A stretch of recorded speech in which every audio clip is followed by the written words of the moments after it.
हरिगाव एलएसिनि आन्दाराव दिनै mega car rally बिराद गिदिरथार माने कार रेलि खालामनाय जादों आरो बे हाबाफारियाव इउपिपिएलनि गोबां सापर्टारफ्रा आरो लोगोसे बिबानगिरिफ्रा दिनै बिपिएफ हान्जायाव जइन जादों आरो गोबां जइन जाबावगोन दाहाय दिनै 9टा लकेशनाव मिटिं जागोन आरो बे हाबाफारियाव जोंबो क'क्राझारनिफ्राय चिफ सारा थिनहरनाय लेखा जोङो फैनानै दिनैनि बे हाबाफारियाव बाहागो लादों आरो फैनानै जोङो मोनसे खोथाखौ स्पष्ट जाबाय जे भेरगाव एलएसिनिफ्राय जोंनि बिपिएफ हान्जानि एनडिएनि केन्डिडेट महेश्वर बर' बिथाङा देरहागोना 100% रोखा जाबाय बिथांखौ रावबो होबथानो हाला कुनु कन्टेस्ट गैया उइदाउट एनि कन्टेस्ट महेश्वर बर' बिपिएफ आरो एनडिएनि जितु केन्डिडेट बिथाङा देरहागोना दिनैनि तारिखआव माने क्लियार जाबाय आरोखि दा बावहाय इउपिपिएलआबो गेलेदों गुबुन गुबुन सोरबा माने इन्डिपेन्डेन्टबो माखासे केन्डिडेटफोर दङ बाहाय कुनु कन्टेस्टआव फैया जोंनि केन्डिडेटआनो माने बिराद बुरजा एबभ 20,000 भटनि डिफारेन्सआव बिथाङा देरहागोना दिनैनि पिक्सारा माने क्लियार मोनसे पिक्सार जोङो बुंनो हायो आरोखि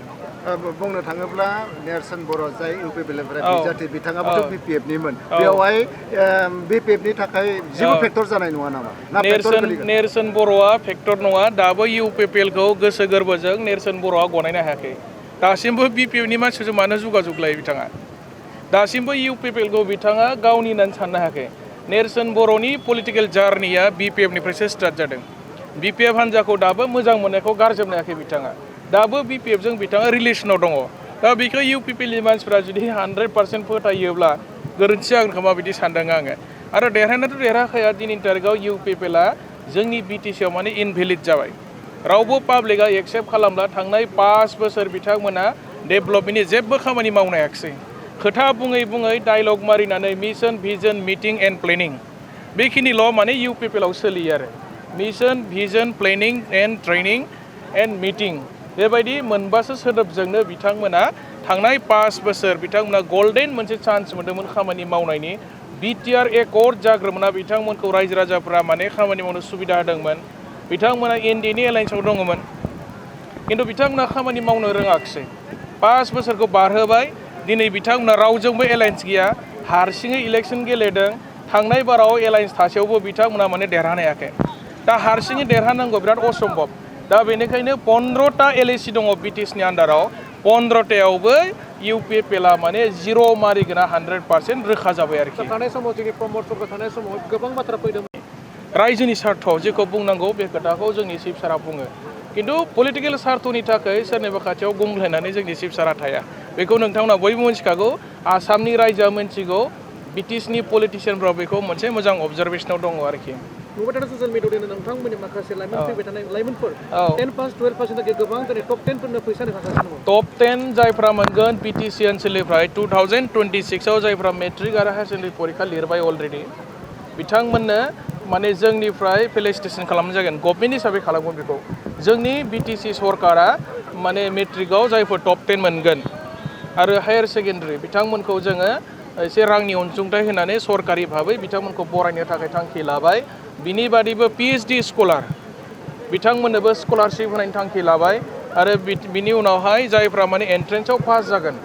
एमबिबिएसनि थाखाय मेडिकेलनि थाखाय बा सिभिल सार्भिसनि थाखाय बिथांमोन बायदि मेरिट थानाय स्टुडेन्टफोरखौबो जोंनि सरकारा माने स्कलारशिप होनो थाखाय दायो अलरेडि थांखि लाबाय आरोखि जोबनायाव मोनसे रावजोंनो मा बुंगोन फैबाय थानाय बिसायख'थिनि थाखाय फैबाय थानाय बिसायख'थियाव जोंहा 15टा एलएसिआव 15टायाबो बिपिएफनि आरो बिजेपिनि केन्डिडेटआ बिराद मार्जिनजों देरहाजोबगोन आरो जोङो बिटिसि ओनसोलनि थाखाय 3 साब्रै मिनिस्टार मोनगोन डेभेलपमेन्ट खामानि मावनो थाखाय थेंक इउ दिनैहाय जोंहा भेरगाव जिल्ला हिसाबै जोङो मोनसे मेगा कार रेलि लादों जे भेरगाव हिसाबै जोंहा 45 नं भेरगाव हिसाबै लानाय जादों थ' बेयावहाय जोङो मर देन 500 माने 500निबो बारा एसे एनैया बारा गंफा गंनैया बारा थागोन थ' बे 500निबो बारा जोङो कार रेलि खालामदों बेयावहाय दिनैनि मेन उद्देश्यआनो जाबाय महेश्वर बर'खौ देरहाहोनांगौ फैबाय थानाय बिधान सभा जि इलेक्सन बेयाव बिसायख'थियाव जोङो महेश्वर बर'खौ देरहाथारनांगौ बे दा बेजों लोगोसे दिनै नोंथांमोना जे महेश्वर बर'खौ देरहानो थाखाय कार लिरदों बाट कार रेलि लायोबा मा बेनिफिट दं बेयाव मोनसे खोथा दंना जेराव बारहुंखा फैयो बेखौ सिवसिलांजोबो आरो बारहुंखाखौ नुनानै मानसिफोरा गियो थ' नैबे माबायाव नैबे समाव जोङो मोनसे दोहौ लाबोनो नागिरदों मानो होनबा दिनै नोङो नाय 100 खान गारि जुदि लाइन खारोबा माबायदि नुगोन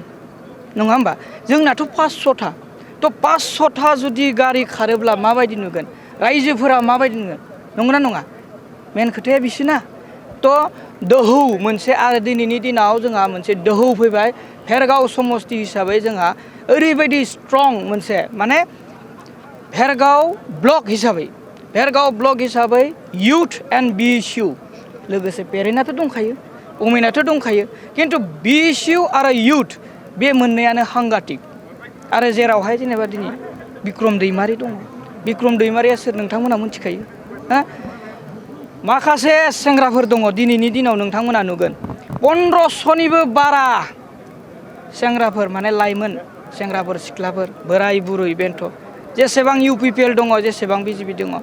टटेलि फैगासिनो दङ माने नोंथांमोना फारि नुजोबसिगोन दिनैनि दिनाव नोंथांमोननि बे भेरगाव डिस्ट्रिक्ट ब्लकनि आन्दाराव दिनै बिक्रम दैमारि बिथाङा सासे TCLC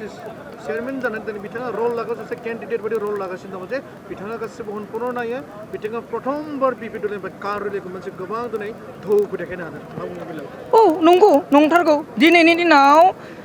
बिक्रम दैमारि होनब्ला सिनायै रावबो गैला आरो दिनैनि दिनाव बिक्रम दैमारि जोंनि भेरगावआव नेरसोन बर' थांखांनायनि उनाव हो थेर बेथेर जाजोब्बायमोन बुंनो थाङाखै आं बिक्रम दैमारियाल' मानसि दङ जेनेबा बिक्रम दैमारियाल' जेनेबा अबदान दङ बे मायाव जोंनि भेरगाव समस्तिखौ BPF लाबोफिननाय होननानै खिन्थु बिथांनि नाजानायाव बिथाङा जेरैबायदि इनकारेज होयो सेंग्राफोरखौ बे हिसाबै दिनैनि दिनाव सेंग्राफोरा ज' जाखांनानै माने लाइमोन हान्जाया जेसेबां